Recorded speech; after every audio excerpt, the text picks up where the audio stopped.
ഞാൻ കാത്തിരുന്ന ആ ഒരു ആളുടെ മുഖവും അന്നൊരു ദിവസം ഞാൻ കണ്ടു. ആരാധ്യ പുരുഷനായ സാക്ഷാൽ രജനീകാന്ത് നടൻ അകത്തേക്ക് കയറി വരുന്നു. വളരെ ലളിതമായ വസ്ത്രം, സിമ്പിളായിട്ടൊരു മനുഷ്യൻ, സൂപ്പർ സ്റ്റാർ. അതാണ് ഞാൻ കണ്ട. ഞാൻ പറഞ്ഞു, രജനി സാർ വണക്കം. வணக்கம் வணக்கம், சொல்லுங்க நீங்க யாரு, என்ன பேரு, நீங்க உங்க பார்க்குறீங்க, പ്രാവശ്യം തൊട്ടോട്ടെ, ഇതാണ് എൻ്റെ ആവശ്യം എന്ന് പറഞ്ഞ് അദ്ദേഹം ചിരിച്ചു.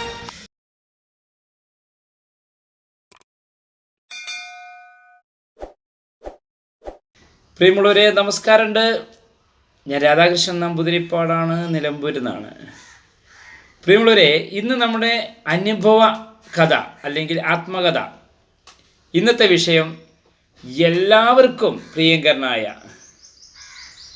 പ്രത്യേകിച്ച് തമിഴ് മക്കളുടെ, തമിഴ്നാടിൻ്റെ അഭിമാനമായ സൂപ്പർ സ്റ്റാർ രജനീകാന്തിൻ്റെ കൂടെ ഇത്തിരി ദിവസങ്ങൾ കഴിഞ്ഞ അനുഭവമാണ് ഞാൻ നിങ്ങളോട് പങ്കുവയ്ക്കാൻ പോകുന്നത്. നിലമ്പൂര് നെടുമുണ്ടക്കുന്ന് എന്ന ഗ്രാമത്തിലാണ് ഞാൻ ജനിച്ചത്. വീട്ടിലെ പട്ടിണിയും പരിവട്ടവും കാരണം നാട് വിട്ട് നേരെ ചെന്നൈയിലേക്ക് വണ്ടി കയറി അവിടെ നിന്ന് പല പല ജോലികൾ ചെയ്ത് ഒടുവിൽ എവിഎം സ്റ്റുഡിയോയിൽ എത്തിപ്പെട്ട കഥയാണ് ഞാൻ നിങ്ങളോട് ഇന്ന് പങ്കുവയ്ക്കാൻ പോകുന്നത്. എവിഎം സ്റ്റുഡിയോ എന്ന് പറഞ്ഞാൽ ഇന്ത്യൻ സിനിമയിലെ ഒരുപാട് സ്റ്റാറുകളെ സംഭാവന നൽകിയ ഒരു സ്റ്റുഡിയോ ആണ് എവിഎം സ്റ്റുഡിയോ. നമ്മുടെ തമിഴ്നാട് മുഖ്യമന്ത്രി ജയലളിത അടക്കമുള്ള, അല്ലെങ്കിൽ ശ്രീ കമലഹാസൻ അടക്കമുള്ള എണ്ണിയാൽ തീരാത്ത നടീനടന്മാരെ സംഭാവന നൽകിയ സ്റ്റുഡിയോ ആണ് എവിഎം സ്റ്റുഡിയോ ചെന്നൈ. അങ്ങനെ ഞാൻ ജോലി ചെയ്ത സ്ഥലത്ത് എൻ്റെ ജോലി നഷ്ടപ്പെടുകയും പിന്നീട് ജോലി അന്വേഷിച്ച് അല്ലെങ്കിൽ ജോലി തെണ്ടി നടക്കുന്ന വേളയിലാണ് എവിഎം സ്റ്റുഡിയോയിൽ എത്തിപ്പെട്ടത്. എവിഎം സ്റ്റുഡിയോയുടെ പുറത്ത് എനിക്കൊരു ചാൻസ് തരുമോ സാർ എന്ന് ചോദിച്ചുകൊണ്ട് ഒരുപാട് കോളേജ് കുട്ടികൾ, പെൺകുട്ടികളടക്കമുള്ള, ആൺകുട്ടികളടക്കമുള്ള, അല്ലാതെ വിദ്യാർത്ഥികളല്ലാത്ത ആളുകളൊക്കെ ക്യൂ നിൽക്കുന്ന ഒരു സ്ഥലമാണ് എവിഎം സ്റ്റുഡിയോ. അപ്രധാനമായൊരു റോളെങ്കിലും തരുമോ, ഒരു ചാൻസ് എന്ന് പറഞ്ഞ് കെഞ്ചിക്കൊണ്ട്, കരഞ്ഞുകൊണ്ട് ആലമുറയിടുന്ന ഒരു പ്രദേശമാണ് എവിഎം സ്റ്റുഡിയോൻ്റെ പരിസര പ്രദേശങ്ങൾ. അവിടെ പ്രത്യേക ഒരു ഏജൻസി തന്നെ ഉണ്ട്. നല്ല പടങ്ങളും ചീത്ത പടങ്ങളിലും ഒക്കെ അഭിനയിക്കാൻ ഏജൻറ്റുമാർ അവിടെ വട്ടം കറങ്ങി നിൽക്കുന്ന ഒരു സ്ഥലമാണ്. എന്തായാലും അന്നത്തെ കാലത്ത്, എന്ന് വെച്ചാൽ 27 വർഷങ്ങൾക്ക് മുന്നാടി ഞാൻ അവിടെ എത്തിപ്പെട്ടത് എവിഎം സ്റ്റുഡിയോൻ്റെ ഗേറ്റ് പിടിച്ച് ഞാനും നിൽക്കുകയാണ്. എനിക്കൊരു ചാൻസ് അല്ലെങ്കിൽ ഒരു ജോലി, ഇതാണ് എൻ്റെ ആവശ്യം. അങ്ങനെ മുനിയാണ്ടി എന്ന് പറയുന്ന ഒരു വ്യക്തി, അവിടുത്തെ തൂപ്പുകാരനാണ്, അവിടുത്തെ തോട്ടം പണിക്കാരനാണ് മുനിയാണ്ടി അണ്ണൻ. അദ്ദേഹം ദൈവദൂതനെ പോലെ അവതരിച്ച ഒരു കഥയാണ് ഞാൻ ഇന്ന് പറയാൻ പോകുന്നത്. രാവിലെ തൊട്ട് വൈകുന്നേരം വരെ ഞാൻ ആ ഗേറ്റ് പിടിച്ച് ആ പ്രദേശത്ത് നിന്ന്, പരിസരത്ത് മാറാതെ ഇങ്ങനെ നിൽക്കുകയാണ്. എനിക്കതിൻ്റെ ഉള്ളിലൊന്ന് കയറിപ്പറ്റണം. ഇന്നത്തെ പോലെ മൊബൈലോ ഫോൺ വിളിയോ അല്ലെങ്കിൽ സ്റ്റുഡിയോ ക്യാമറയൊന്നും എൻ്റെ കയ്യിലില്ല. കാരണം പട്ടിണിയും പരിവട്ടവുമായി നാട് വിട്ടവൻ എവിടുന്നാണ് ക്യാമറ?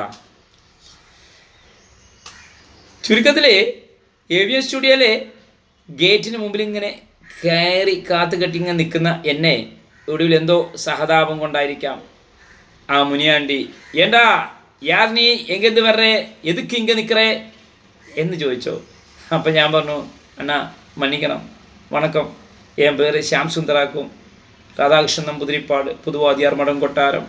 കൊട്ടാരത്തിൽ இருக்கிறவரை ഇங்கே എതുക്ക് വന്നേ, നീക്കെല്ലാം പെരിയവർ താനേ, ഇங்கே എതുക്ക് വന്നേ എന്ന് പറഞ്ഞു. അപ്പം ഞാൻ പറഞ്ഞു, അതെല്ലാം അന്ധകാലം, ഇപ്പോൾ കൊട്ടാരമില്ലേ ഒന്നുമില്ലേ, ഒരു ചിന്ന വീടാക്കും എന്നൊക്കെ. അതായത് வேலை போட்டு கொடுத்தேன்னா ரொம்ப நன்றிங்க. உங்களுக்கு கடவுள் உங்கள் காப்பாற்றுவேன். அது மட்டும் நான் ഗുരുവായൂർ இருக்கிற കോവിലിലെ ശാന്തി വേല പണി വന്ന് ആളാക്കും എന്നൊക്കെ പറഞ്ഞപ്പോൾ ഇയാൾ എന്തോ സ്നേഹനിധിയായ ആ നല്ല മനുഷ്യൻ എന്നെ അവിടെ കാത്തു നിൽക്കാൻ പറഞ്ഞു. അദ്ദേഹം അകത്ത് പോയി ആരുടെയോടോ ഒരു അനുവാദം മേടിച്ച് തിരിച്ചു വന്നു. അങ്ങനെ എനിക്ക് മുമ്പിൽ ആ AVM സ്റ്റുഡിയോൻ്റെ ഗേറ്റ് തുറക്കപ്പെട്ടു. ഇദ്ദേഹത്തിൻ്റെ അസിസ്റ്റൻ്റായിട്ട് 2 മാസവും 13 ദിവസവും ഞാൻ അവിടുത്തെ തൂപ്പുകാരൻ എന്ന ആ പദവി ഞാൻ വഹിച്ചു. അടിച്ചു വാരുക, തുടയ്ക്കുക, ബാത്റൂം ക്ലീൻ ചെയ്യുക, വരുന്ന ആളുകൾക്ക് പ്രത്യേകിച്ച് സിനിമാ പ്രവർത്തകർക്കൊക്കെ ചായ കൊണ്ടു കൊടുക്കുക, തോട്ടം നനയ്ക്കുക തുടങ്ങി ചെടി നനയ്ക്കുക അടക്കമുള്ള പല പല ജോലികളും എനിക്കുണ്ടായിരുന്നു. എല്ലാം സന്തോഷമായിട്ട് ഞാൻ സ്വീകരിച്ചു. കാരണം സിനിമാ ഭ്രാന്ത് തലയ്ക്ക് പിടിച്ച് നാടുവിട്ടവന് അഭിമാനമൊന്നും ഉണ്ടാവില്ല. ജീവിക്കാനും ഏത് വേഷം കെട്ടാനും ഒരു മടിയില്ലാത്ത, ഒരു കൂസലില്ലാത്ത ഒരു പ്രായമായിരുന്നു അന്ന്. അങ്ങനെ അദ്ദേഹത്തിൻ്റെ വിനീത ദാസനായി ഞാൻ അവിടെ ഇങ്ങനെ കഴിഞ്ഞു കൂടുമ്പോഴാണ് ഓരോ ദിവസവും ഗേറ്റ് തുറക്കും. സെക്യൂരിറ്റി ഗേറ്റ് തുറക്കുമ്പോൾ മഹാനടന്മാരും നടിമാരും ഓരോരുത്തരെ സ്റ്റുഡിയോയിൽ വന്നു പോയിക്കൊണ്ടേയിരിക്കും. ഓരോ വണ്ടി വരുമ്പോഴും ഞാൻ എൻ്റെ ജോലി അവിടെ ഇട്ട് ഓടും. ആരാണ് ആ വണ്ടീൻ്റെ ഉള്ളിൽ? മഹാനടന്മാരായ കമലഹാസൻ, മീന, വിജയ്കാന്ത്, അങ്ങനെ പ്രശാന്ത്, ത്യാഗരാജൻ, അങ്ങനെ ഒരുപാട് നടന്മാർ, പ്രധാനികളും അപ്രധാനികളുമായ ആളുകൾ. ഒടുവിൽ ഞാൻ ആഗ്രഹിച്ച ഞാൻ കാണാൻ കാത്തിരുന്ന ആ ഒരു ആളുടെ മുഖവും അന്നൊരു ദിവസം ഞാൻ കണ്ടു. എൻ്റെ ആരാധ്യ പുരുഷനായ സാക്ഷാൽ രജനീകാന്ത്. ഞാൻ മലയാളി പകുതിയാണെങ്കിലും പകുതി തമിഴനാണെങ്കിലും. എൻ്റെ അമ്മ പാലക്കാട് കൽപ്പാത്തിയിലാണ്, അയ്യരാണ്. അവരുടെ അമ്മയുടെ അച്ഛൻ വന്നിട്ട് സ്വാമിനാഥ അയ്യങ്കാർ. അവർ തമിഴ്നാടാണ്, കോയമ്പത്തൂർ ഉക്കടമാർക്കും. അപ്പോൾ തമിഴും മലയാളി, അച്ഛൻ മലയാളി ആയതുകൊണ്ട് ഞാൻ ഇവിടുത്തെ മലയാള സിനിമയല്ല ഏറ്റവും കൂടുതൽ കണ്ടിരുന്നത്. എൻ്റെ അമ്മയും അച്ഛൻ്റെ കൂടെ ഏറ്റവും കൂടുതൽ തമിഴ് സിനിമകൾ കണ്ടതിൻ്റെ അനുഭവം കൊണ്ടായിരിക്കാം ഞാൻ ഏറ്റവും ഇഷ്ടപ്പെട്ടത് ആ ഒരു മഹാനടനെയാണ്, രജനീകാന്ത്. അദ്ദേഹമാണ് ഇന്നും എൻ്റെ ഹീറോ. ചുരുക്കത്തിൽ നടൻ അകത്തേക്ക് കയറി വരുന്നു. വളരെ ലളിതമായ വസ്ത്രം, സിമ്പിളായിട്ടൊരു മനുഷ്യൻ, അഹങ്കാരം തൊട്ടു തീണ്ടാത്ത ഒരു സൂപ്പർ സ്റ്റാർ. അതാണ് ഞാൻ കണ്ട ആ ഒരു നടൻ. ചായ കൊണ്ടുകൊടുക്കാൻ എന്നെയാണ് നിയോഗിച്ചത്. ഞാൻ പറഞ്ഞു, രജനി സാർ വണക്കം. വണക്കം, சொல்லுங்க நீங்க யாரு, என்ன പേര്, நீங்க உங்க பார்க்கவே இல்லையே, ഇവിടെ കണ്ടില്ലല്ലോ, നിങ്ങൾ എങ്ങനെ വന്നു, എന്തിനു വന്നു, എവിടുന്നാണ്, എവിടെയാ സ്ഥലം എന്നൊക്കെ ചോദിച്ചപ്പോൾ ഞാൻ പറഞ്ഞു, ഗുരുവായൂരാക്കും. എൻ പേര് രാധാകൃഷ്ണൻ, ശ്യാം സുന്ദർ കൂപ്പിട്. ഓ ശരി, എന്നാ വേണോ?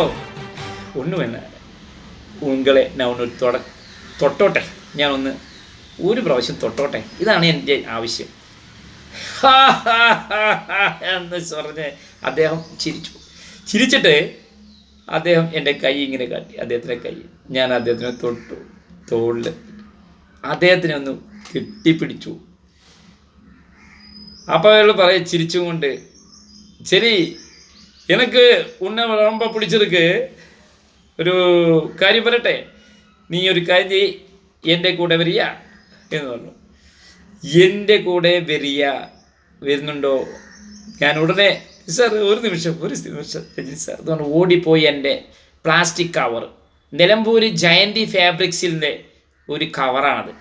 നിലമ്പൂരിൽ നിന്ന് പോകുമ്പോൾ എനിക്ക് അന്ന് കിട്ടിയ കവർ, ആ ജയന്തി ഫാബ്രിക്സ് എന്ന് പറഞ്ഞാൽ പഴയ കാലത്തൊരു കടയാണ് നിലമ്പൂരിലെ ഒരു തുണിക്കട.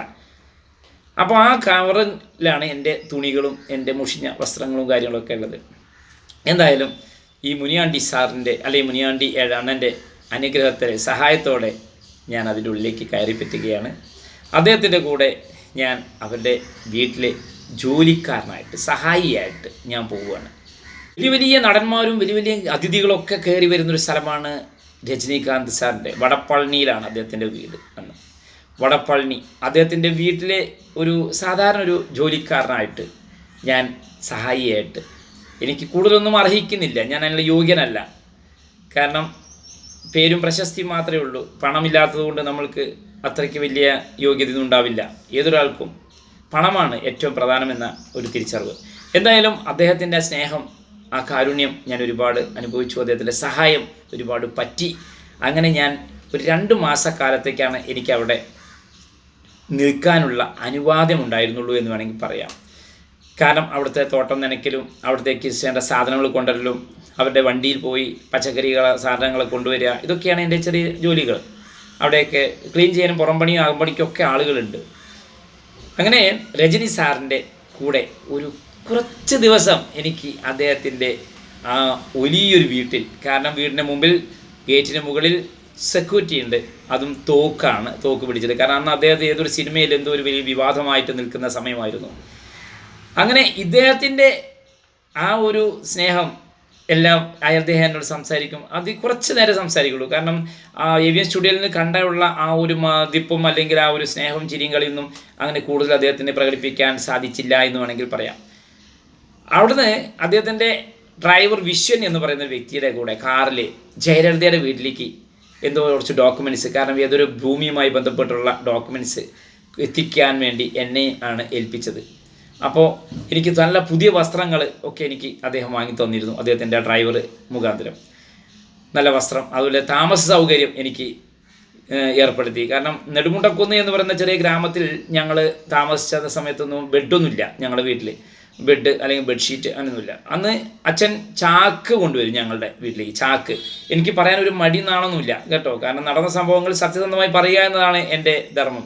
അതിൽ വെള്ളം ചേർക്കാനും അല്ലെങ്കിൽ കള്ളത്തരം പറഞ്ഞ് മറ്റുള്ളവരെ പരിഹസിക്കുകയോ അവരെന്താണ് കരുതുക, അങ്ങനത്തെ ചിന്തയൊന്നും എനിക്കില്ല. കാരണം അവരൊക്കെ ഇന്ന് പെയ്ത തകരയ്ക്ക് ഉണ്ടായ മുളച്ച വിത്തുകളാണ്. അപ്പോൾ അവർക്ക് ഒരു യഥാർത്ഥ സത്യം എന്താണ്, പഴയ ജീവിതം എന്താണ്, കഷ്ടപ്പാടെന്താണ്, ദുഃഖം എന്താണ്, ദുരിതം എന്താണെന്ന് പറഞ്ഞാൽ ഇന്നത്തെ തലമുറയ്ക്ക് പലർക്കും അത് അന്യമാണ്. കാരണം ചെന്ന് കഴിഞ്ഞാൽ മേശപ്പുറത്ത് ഭക്ഷണം കിട്ടും, അതെടുത്ത് വെട്ടി വിഴുങ്ങുക, പിന്നെ കളിച്ച് ചിരിച്ച് അങ്ങനെ ഒരു നല്ലൊരു മാതാപിതാക്കളുടെ സംരക്ഷണയിലല്ലല്ലോ ഇപ്പോഴത്തെ പല തലമുറയും കഴിയുന്നത്. അപ്പോൾ അതുകൊണ്ട് കഷ്ടപ്പാടിൻ്റെ വേദന എന്താണെന്ന് അവർക്ക് പറഞ്ഞാൽ മനസ്സിലാവില്ല. അതുകൊണ്ട് ഞാൻ പറയുകയാണ്. അപ്പോൾ നല്ലൊരു ബെഡ്, നല്ല ഭക്ഷണം, നല്ല ആ ബെഡിൽ ഇങ്ങനെ ഇരിക്കുമ്പോൾ സ്പോഞ്ച് പോലെ ഇങ്ങനെ ചാടി കളിച്ച് അങ്ങനെ ഒരു സന്തോഷമായിട്ടുള്ള ഒരു ഒരു 2 മാസക്കാലം രജനീകാന്ത് എന്ന് പറയുന്ന ആ മഹാനടൻ്റെ വീട്ടിലെ എൻ്റെ അനുഭവങ്ങൾ. അപ്പോൾ ഈ വിശ്വേട്ടൻ്റെ കൂടെ അദ്ദേഹം വന്നിട്ട് തമിഴനാണ്. അദ്ദേഹം വന്നിട്ട് വടപ്പളനി സ്വദേശിയാണ്. വർഷങ്ങളായിട്ട് രജനി സാറിൻ്റെ ഡ്രൈവറാണ് വിശ്വനാഥൻ എന്ന് പറയുന്ന വിശ്വേട്ടൻ. അപ്പോൾ ഇദ്ദേഹത്തിൻ്റെ കൂടെ ഞാൻ ജയലളിത അമ്മേനെ കാണാൻ പോവുകയാണ്. ജയലളിത അമ്മ, കാരണം വീടിന് ചുറ്റും പോലീസ് ബന്ദോബസ്താണ്. അതുപോലെ തന്നെ ആ വലിയ ഗേറ്റ് തുറന്ന് ഉള്ളിലേക്ക് വന്നു. അപ്പോൾ എന്നോട് ഒരു കെട്ട് കടലാസുകളും കാര്യങ്ങളൊക്കെ എടുക്കാൻ പറഞ്ഞു. ഞാൻ അവർ തന്ന സാധനങ്ങളൊക്കെ അതുപോലെ ആ ജയലളിത അമ്മയുടെ അടുത്തേക്ക്, തമിഴ്നാടിൻ്റെ അഭിമാനമായ എത്രയോ പാവപ്പെട്ട ആളുകളുടെ അഭിമാനമായ ആ അമ്മേനെ ഒന്ന് എനിക്ക് ആദ്യമായിട്ടൊന്ന് കാണാൻ സാധിച്ചു. അപ്പോൾ ഈ പേപ്പറും കാര്യങ്ങളൊക്കെ എന്നോടാണ് വിശ്വേട്ടൻ കൊണ്ടുകൊടുക്കാൻ പറഞ്ഞത്. കാരണം ഞാൻ പാൻറ്റും സൂട്ടൊക്കെ ഇട്ട് എന്നെ വളരെ മനോഹരമായിട്ട് അണിയിച്ചൊരുക്കി എന്ന് വേണമെങ്കിൽ പറയാം. കാരണം അങ്ങോട്ട് പോകുമ്പോൾ വൃത്തിയിൽ പോകണം, അല്ലാതെ കാവിമുണ്ടും അല്ലെങ്കിൽ തോർത്തുമുണ്ടും എടുത്ത് അങ്ങനെ നടക്കരുത്. അത് കുറച്ചൊക്കെ നല്ല രീതിയിൽ മാന്യമായിട്ടൊക്കെ പോകണം എന്ന് പറഞ്ഞതുകൊണ്ട് അടിസ്ഥാനത്തിൽ ഞാൻ നേരെ ആ അമ്മേനെ കണ്ടു, കാര്യങ്ങൾ സംസാരിച്ചു. എനിക്ക് കൂടുതൽ അവിടുത്തെ അനുഭവം എന്ന് പറഞ്ഞാൽ ഒരുപാടൊന്നും പറയാനില്ല. കാരണം ഒരിത്തിരി നേരത്തെ സമയത്തെ ഒരു അനുഭവം മാത്രമേ ഉള്ളൂ. അപ്പോൾ ആ അമ്മ വിളിച്ചതിൻ്റെ അടിസ്ഥാനത്തിൽ ശശികല എന്ന് തന്നെ വേണമെങ്കിൽ പറയാം, അവരുടെ തോഴിയാണ്. അവരെപ്പോഴും സന്തത സഹചര്യമാണെന്നാണ് എനിക്ക് തോന്നിയത് അവിടുന്ന്. കാരണം നമ്മളൊക്കെ പേപ്പറിലും ടിവിയിലും കണ്ട കഥ മാത്രമേ ഉള്ളൂ. നേരിട്ട് കണ്ടപ്പോൾ അവരാണ് എനിക്ക് ചായ കൊണ്ടു തന്നത്. അപ്പോൾ ചായ കുടിക്കാത്ത എന്നോട് ഞാൻ ചായ വേണ്ടാന്ന് പറയാൻ വയ്യല്ലോ. അപ്പോൾ അതുകൊണ്ട് ഞാൻ സന്തോഷമായിട്ട് മേടിച്ചു. അപ്പോൾ അതൊരു നല്ലൊരു ക്ലാസ്സിൽ, ചിത്രപ്പണിയൊക്കെ ഉള്ള ഒരു ക്ലാസ്സിലാണ് എനിക്ക് ചായ തന്നത്. അപ്പോൾ ഞാനിങ്ങനെ അമ്പലത്തിലെ ശാന്തിക്കാരനാണെന്ന് പറഞ്ഞപ്പോൾ ഈ അമ്മ എവിടെയാണ് സ്ഥലം, എന്താണ് എന്നൊക്കെ ചോദിച്ചു. ഞാനിങ്ങനെ രജനി സാറിൻ്റെ അവിടുത്തെ ചെറിയ സഹായിയാണ് എന്ന് പറഞ്ഞു. അപ്പോൾ തീർച്ചയായും അപ്പോൾ നന്നായി വരട്ടെ എന്ന് പറഞ്ഞ അമ്മ ഒരു അനുഗ്രഹിച്ചു. അങ്ങനെ ഒരിത്തിരി നേരത്തെ ജയലളിത അമ്മയുടെ കൂടെയുള്ള ഒരു നിമിഷം നമ്മൾക്ക് ജീവിതത്തിൽ മറക്കാനാവില്ല. അങ്ങനെ ഞാൻ തിരിച്ച് അദ്ദേഹത്തിൻ്റെ അടുത്തേക്ക് തന്നെ രജനി സാറിൻ്റെ അടുത്തേക്ക് വന്നു. അദ്ദേഹം ഷൂട്ടിംഗ് സ്ഥലത്ത് പോയി രാത്രി 12:30 മണിയാകുമ്പോഴാണ് അന്ന് തിരിച്ചു വന്നത്. ഞാനാണ് ഗേറ്റ് തുറന്നു കൊടുത്തത്. അപ്പോൾ ഗേറ്റ് കീപ്പറൊക്കെ ഉണ്ടെങ്കിൽ പോലും എന്നെയാണ് അദ്ദേഹം എപ്പോഴും കണി കാണണം എന്നൊക്കെയുള്ള രീതിയിലൊക്കെ സംസാരമൊക്കെ ഉണ്ടാവാറുണ്ട് അവിടെ. അപ്പോൾ അത് കണ്ട സമയത്ത് എന്തോ ഒരു നല്ല ഒരു ശുഭ സൂചന കിട്ടിയെന്നൊക്കെ ഒരു വർത്തമാനം അദ്ദേഹത്തിൻ്റെ ഭാഗത്തുനിന്നുണ്ടായി. എന്തിനു പറയണോ, രജനി എന്ന് പറയുന്ന ആ മഹാനടനുമായുള്ള ഒരു ഇത്തിരി സമയത്തെ ഇത്തിരി ദിവസത്തെ അനുഭവങ്ങൾ നിങ്ങളുമായിട്ട് പങ്കുവയ്ക്കുമ്പോൾ അതിൽ ഒരു ഭയങ്കരമായ ത്രില്ലുണ്ട്. കാരണം നമുക്ക് ഞാൻ പറഞ്ഞല്ലോ പണ്ട് മുമ്പ് മമ്മൂട്ടി സാറിനെ കുറിച്ച് പറഞ്ഞ പോലെ തന്നെ നമ്മളൊക്കെ ജനിക്കുമ്പോൾ തന്നെ സൂപ്പർ സ്റ്റാറായിട്ട് നടക്കുന്ന ആളുകളാണ്. ഇവരുടെ അടുത്തൊന്ന് ഇരിക്കാനോ അവരൊന്ന് തൊടാനോ അവരുടെ കൂടെ എന്തെങ്കിലും ഒരു നേരത്തെ ഭക്ഷണം കഴിക്കാനോ ഒക്കെ ഭാഗ്യം കിട്ടുക എന്നൊക്കെ പറഞ്ഞാൽ ഒന്നുമല്ലാത്ത സാധാരണ ചേരിയിൽ അല്ലെങ്കിൽ സാധാരണ ഗ്രാമത്തിൽ ജനിച്ചു വളർന്ന എന്നെപ്പോലുള്ള ആളുകൾക്കൊക്കെ അതൊരു മഹാസംഭവം തന്നെയാണ്. സമ്പന്നരായ ആളുകൾക്ക്, വിദ്യാസമ്പന്നരായ ആളുകൾക്കൊക്കെ ഇതൊക്കെ വലിയ അത്ഭുതമൊന്നും ഉണ്ടാവില്ല, ചിലപ്പോൾ പുച്ഛമായിരിക്കാം. പക്ഷെ ഒന്നുമല്ലാത്ത ഒരു മിഡിൽ ക്ലാസ് ആളുകൾക്കൊക്കെ തന്നെ ഇത്തരം അനുഭവങ്ങളൊക്കെ ഒരു അനുഭൂതി ഉണ്ടാവും എന്ന് തന്നെയാണ് തോന്നുന്നത്. കാരണം മുൻ വീഡിയോകളിലൊക്കെ അഭിപ്രായങ്ങൾ വന്നത് നിങ്ങൾ പറയൂ ഞങ്ങൾ കേൾക്കാം തിരുമേനി എന്ന് പറഞ്ഞവൻ്റെ അടിസ്ഥാനത്തിലാണ് ഞാൻ ഓരോ ദിവസവും ഓരോ മഹത് വ്യക്തികളും അല്ലാത്ത അപ്രധാനമായ ആളുകളും ഒക്കെ നമ്മൾക്ക് പ്രിയപ്പെട്ടവരാണ്. എന്നെ സംബന്ധിച്ചോളം എല്ലാവരും മഹത് വ്യക്തികൾ തന്നെയാണ്. ആരും ഇവിടെ ചെറിയവരുമില്ല വലിയവരുമില്ല. എൻ്റെ മുമ്പിൽ എല്ലാവരും സമന്മാരാണ്. അതാണ് എൻ്റെ ജീവിതത്തിൽ നിന്ന് ഞാൻ പഠിച്ച പാഠവും അവരുടെ അറിവുമൊക്കെ. അപ്പോൾ അങ്ങനെ ഞാൻ 2 മാസത്തെ ജീവിതത്തിൽ, കാരണം ഈ ഗുരുബാബ എന്ന് പറയുന്ന ഒരു യുഗപുരുഷൻ്റെ അനുഗ്രഹവും ആശീർവാദവും ഒക്കെ രജനി സാറിന് കിട്ടിയതായിട്ട് അദ്ദേഹം ഒരിക്കൽ എന്നോട് പറയണ്ടായി. ഹിമാലയത്തിൽ പോയി തപസ് ചെയ്തിട്ട്, കാരണം തപസ് ചെയ്യാൻ അവിടെ ജലപാനം പോലും വളരെ മിതമായ രീതിയിൽ കഴിച്ച് അങ്ങനെ 2-3 മാസക്കാലം അദ്ദേഹം ഗുഹയിൽ മാത്രം രജനീകാന്ത് എന്ന് പറയുന്ന ആ മഹാനടൻ കഴിഞ്ഞ് വന്ന കാര്യങ്ങളൊക്കെ ഞാൻ പറയുകയുണ്ടായി. അപ്പോൾ ഞാൻ അമ്പലത്തിലെ ശാന്തിക്കാരൻ എന്നുള്ള രീതിയിലായിരിക്കാം അദ്ദേഹം എന്നോട് വളരെയധികം സ്നേഹവും ബഹുമാനം തന്നിട്ടാണ് എന്നോട് സംസാരിച്ചിരുന്നത്. എന്നിരുന്നാലും എന്ന് ഞാൻ പറഞ്ഞോട്ടെ, ആ വ്യക്തിയുടെ ആ പാദം, ആ കാലൊന്ന് തൊട്ട് നമസ്കരിച്ചു. കാരണം എന്താണ്, ഞാൻ എൻ്റെ കുടുംബാംഗങ്ങൾ, എൻ്റെ മാതാപിതാക്കൾ രജനീകാന്ത് എന്ന് പറയുന്ന വ്യക്തിയുടെ സിനിമ മാറുന്ന സിനിമ അല്ലെങ്കിൽ വരുന്ന സിനിമകളെല്ലാം കാണുന്ന ഒരു കൂട്ടരാണ്. കാരണം അന്നത്തെ ഏറ്റവും നിരമ്പോക്ക് എന്ന് പറഞ്ഞാൽ TV ഒന്നും ഉണ്ടായിരുന്നില്ലല്ലോ. അപ്പോൾ അന്ന് ഈ സിനിമയാണ് സാധാരണക്കാരായ ഞങ്ങളെപ്പോലുള്ള ആളുകളൊക്കെ ആശ്രയിച്ചിരുന്നത്. അങ്ങനെ ഈ അവിടുത്തെ അനുഭവങ്ങളിൽ പച്ചക്കറി കൊണ്ടുവരിക, സാധനങ്ങൾ കൊണ്ടുകൊടുക്കുക, അങ്ങനെ ചെറിയ ചെറിയ കാര്യങ്ങൾ അവിടുത്തെ ഭൃത്യന്മാരായ ആളുകളൊക്കെ നമ്മൾക്കൂടെ വളരെ സ്നേഹത്തോടെയാണ് അന്ന് പെരുമാറിയത്. അവിടെ ലീല എന്ന് പറയുന്ന മലയാളി സ്ത്രീ ഉണ്ടായിരുന്നു, ലീല. അപ്പോൾ ആ അമ്മ ഒരു പ്രായമുള്ളൊരു അമ്മയാണ്. ആ അമ്മയാണ് അവിടുത്തെ ഭക്ഷണം പാകം ചെയ്യുന്ന അമ്മ. കാരണം രജനി സാറിന് ഏറ്റവും ഇഷ്ടപ്പെട്ട ഭക്ഷണം അദ്ദേഹം വെജിറ്റേറിയനാണ്, അദ്ദേഹം നോൺ വെജ് കഴിക്കാറില്ല എന്നാണ് എനിക്ക് തോന്നുന്നത്. കാരണം അത്രയ്ക്ക് മനോഹരമായ രുചിയോട് കൂടിയിട്ടാണ് ഈ അമ്മ ഫുഡൊക്കെ ഉണ്ടാക്കി തരിക. അപ്പോൾ എനിക്കും മേശപ്പുറത്താണ് എനിക്കും ഭക്ഷണം. കാരണം ഞാൻ വേലക്കാരനായി തൂപ്പുകാരനായി ചെന്ന എനിക്ക് ആ രജനി എന്ന് പറയുന്ന മഹാനടൻ്റെ തീന്മേശയിൽ എനിക്കും സ്ഥാനം കിട്ടിയ വിവരം ആണ് എനിക്ക് നിങ്ങളോട് സ്നേഹത്തോടെ പങ്കുവയ്ക്കാനുള്ളത്. അത് എത്ര പറഞ്ഞാലും തീരാത്ത അനുഭവങ്ങൾ അതിൽ തന്നെയുണ്ട്. കാരണം സമയപരിമിതി കാരണം കൂടുതൽ വിശദീകരിക്കുന്നില്ല. എന്തായാലും പ്രിയമുള്ളവരെ, ഈ കൊച്ചു വീഡിയോ കണ്ട് അല്ലെങ്കിൽ ഇതുപോലെ തെറ്റുകുറ്റങ്ങളോ എന്തെങ്കിലും ഉണ്ടെങ്കിൽ അറിയിക്കുക. കാരണം ഞാൻ വലിയ യൂട്യൂബറൊന്നുമല്ല, സാധാരണക്കാരനായ ഒരു വ്യക്തിയാണ്. അപ്പോൾ അതുകൊണ്ട് തന്നെ എന്ത് ന്യൂനതകളുണ്ടെങ്കിലും നിങ്ങൾ ഞങ്ങളോട് പറഞ്ഞിട്ടുണ്ടെങ്കിൽ തീർച്ചയായിട്ടും അത് പരിഹരിക്കും, അത് തെറ്റുതിരുത്തും. അതുപോലെ തന്നെ നമ്മുടെ കുഞ്ഞു വീഡിയോ നിലമ്പൂർ സ്നേഹാലയ സൊസൈറ്റിയുടെ ഈ കൊച്ചു ചാനൽ സബ്സ്ക്രൈബ് ചെയ്യാത്തവർ ചെയ്യുക, ബെൽ ബട്ടൺ അടിക്കുക. കമൻറ്റുകൾ എന്ത് തന്നെയായാലും അതിന് മറുപടി ഞങ്ങൾ അപ്പം തന്നെ ഞാൻ തന്നിരിക്കും. അത് ഇത്രയും പറഞ്ഞുകൊണ്ട് എല്ലാവർക്കും വിനീതമായ നമസ്കാരം. നാളെ പുതിയൊരു വീഡിയോയുമായിട്ട് നാളെ വരുന്നതാണ്. Thank you.